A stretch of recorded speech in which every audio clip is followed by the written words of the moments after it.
Alors, comme un peu partout ailleurs sur la Rive-Sud, il y aura des élections du côté de La Prairie. Il y a même 4 candidats à la mairie qui s'y présentent et qui sollicitent le même poste.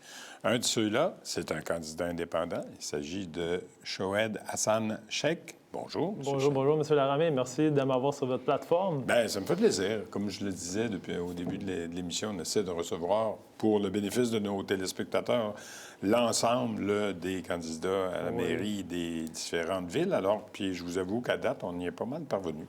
Oui. Cela dit, vous avez décidé de vous lancer en politique. D'abord, on se connaît pas. On se connaît pas, c'est sûr. On se connaît pas, mais qu'est-ce qui vous amène en politique du côté de la Prairie? Je pense qu'en même temps, je pourrais me présenter aussi. Là. Absolument. De formation, je suis kinésiologue, donc déjà là, pas vraiment implication en politique, mais j'ai fait ma maîtrise en art, en kinésiologie et l'intégration des nouveaux arrivés.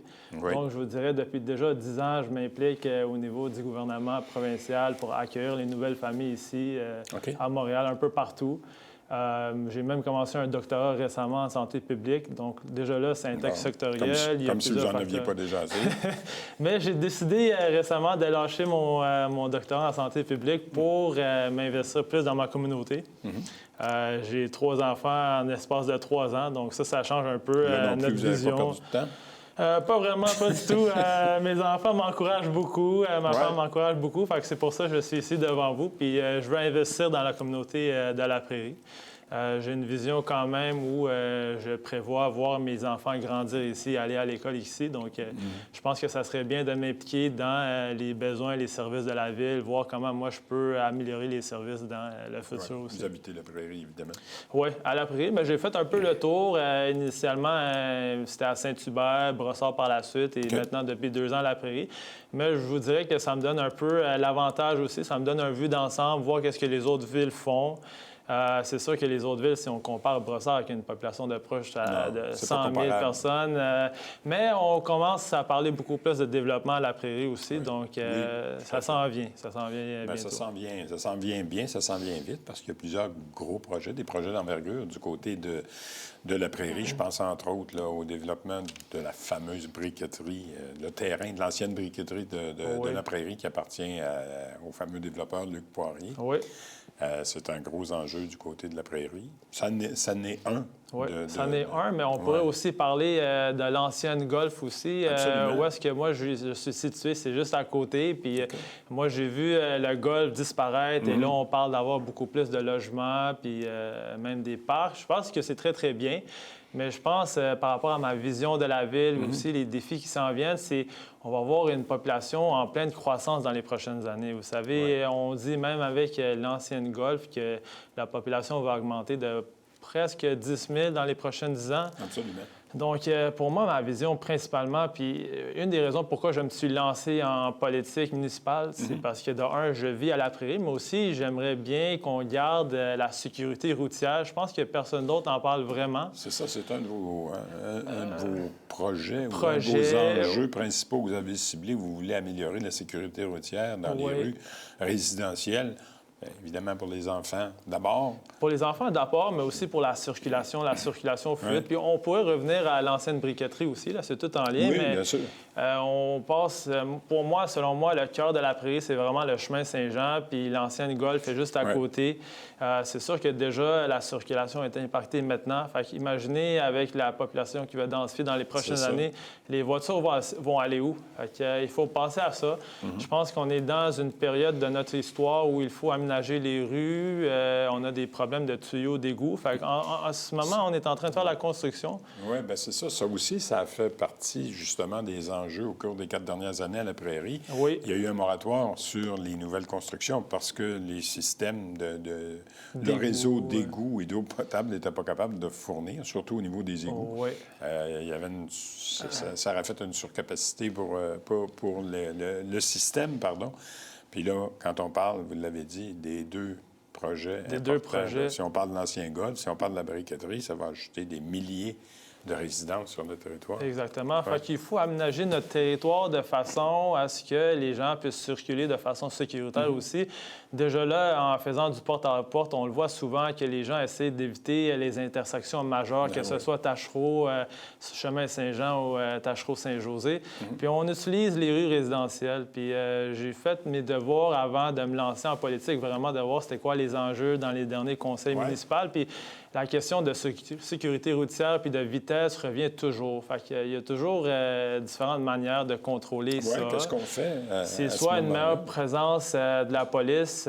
J'ai même parlé à un des policiers à la Prairie pendant mes porte-à-porte qui mentionnait qu'on devrait peut-être prioriser les zones scolaires, les rues résidentielles, et non seulement les retrouver sur les autoroutes. Ça en est un.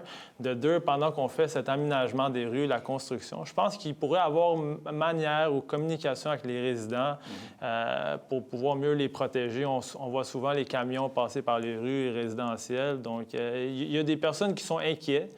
Et je sais qu'avec ce genre de construction, des fois, on n'a pas le choix, mais il faut aussi faire en sorte que les gens se sentent écoutés aussi.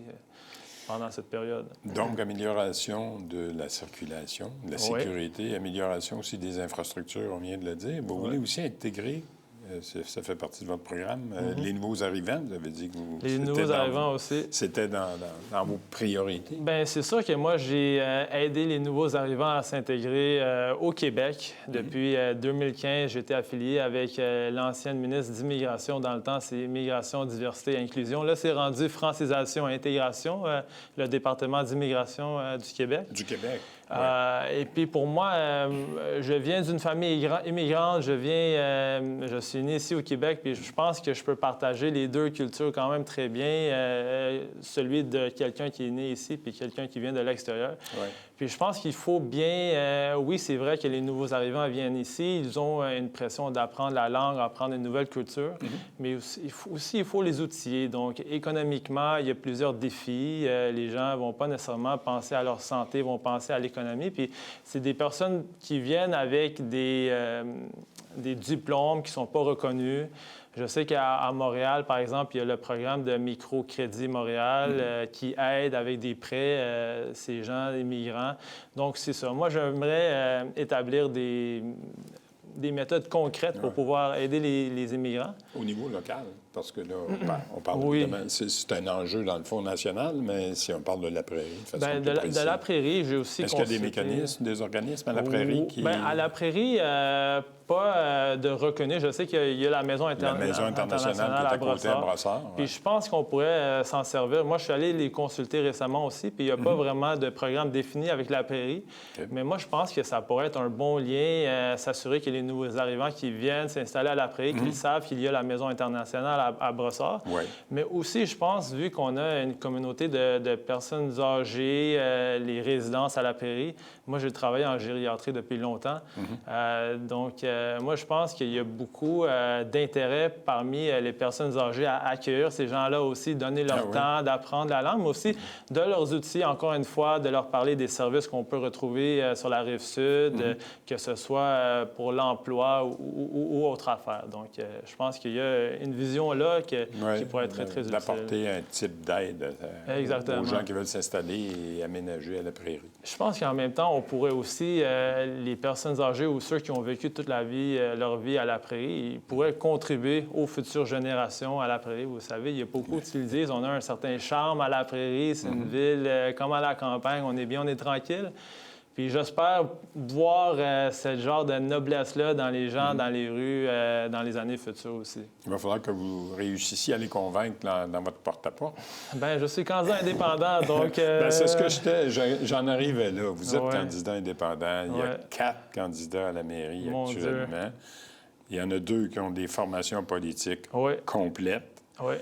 C'est pas un petit peu difficile de faire campagne dans un contexte comme celui-là? Je vous dirais que c'est un peu à mon avantage aussi, vu que je suis indépendant, vu que je serre la main à tous mes adversaires, que je suis prêt à travailler avec n'importe qui. Je sais que quand il y a des partis politiques, et même là, vous le voyez avec les débats qu'on a présentement à la Prairie, il y a beaucoup de tensions quand même entre les deux partis. C'est ce qu'on me dit, oui, que donc, ça joue du coude et peut-être un peu plus bas. Ça se brasse un petit peu, oui. Non seulement pour les maires, mais aussi les conseillers. Donc, je me demande aussi s'il y a un maire qui est élu d'une des parties, est-ce qu'il serait prêt à travailler avec les conseillers de l'autre partie et vice-versa. Tandis que moi, je suis prêt à travailler avec tout le monde pour le bien-être de notre population. Donc, je pense que ça me positionne, ça m'avantage d'une certaine façon. Votre plan de match pour les 10 prochains jours, parce que là, d'abord, il y a le vote par anticipation qui est ce week-end. Oui. Mais aussi l'élection est le 2 novembre. Oui, ça s'approche beaucoup. Donc, c'est sûr que j'ai déjà fréquenté beaucoup les résidences, les centres sportifs. J'ai fait beaucoup de porte-à-porte. Fait que je vais continuer à le faire. En même temps, c'est juste de me présenter. J'ai même parti une page Facebook qui s'appelle La vitrine de la Prairie, qui est dédiée au commerce de la Prairie. Que j'ai vu. Oui, que vous avez vu, oui, exactement. Pour encourager effectivement les commerces. Oui, exactement. Ouais. Puis je pense qu'il y a une manière, vous parlez de mon plan de match, c'est ça, c'est d'aller faire du porte-à-porte, mais aussi de continuer à soutenir les commerces locaux qu'on a à la Prairie. C'est bon d'avoir une vision à long terme puis essayer d'attirer d'autres commerces, mais je pense qu'il y a quelque chose qui manque non seulement pour les commerces, mais les sites qu'on a à la Prairie, que ce soit le Vieux-La Prairie, le marché des jardiniers, c'est la visibilité. Ouais. Et j'aimerais juste montrer qu'un candidat indépendant avec peu de budget peut lancer une idée. Moyen un peu. Oui, je pense que ça devrait être quelque chose qui pourrait être intégré dans les services de la Ville, vraiment d'accueillir les nouvelles commerces et de leur montrer que la Ville est là pour les supporter. Le message est passé. Il vous reste, je le répétais, une dizaine de jours. Je vous laisse aller à votre porte-à-porte aussi. Vous n'avez pas fini, M. Cheikh. Merci beaucoup. Merci candidat beaucoup à la mairie de La Prairie. Merci. Merci beaucoup. On continue notre tournée. On s'en va à Boucherville tout de suite après avec 2 candidats indépendants. À tout de suite.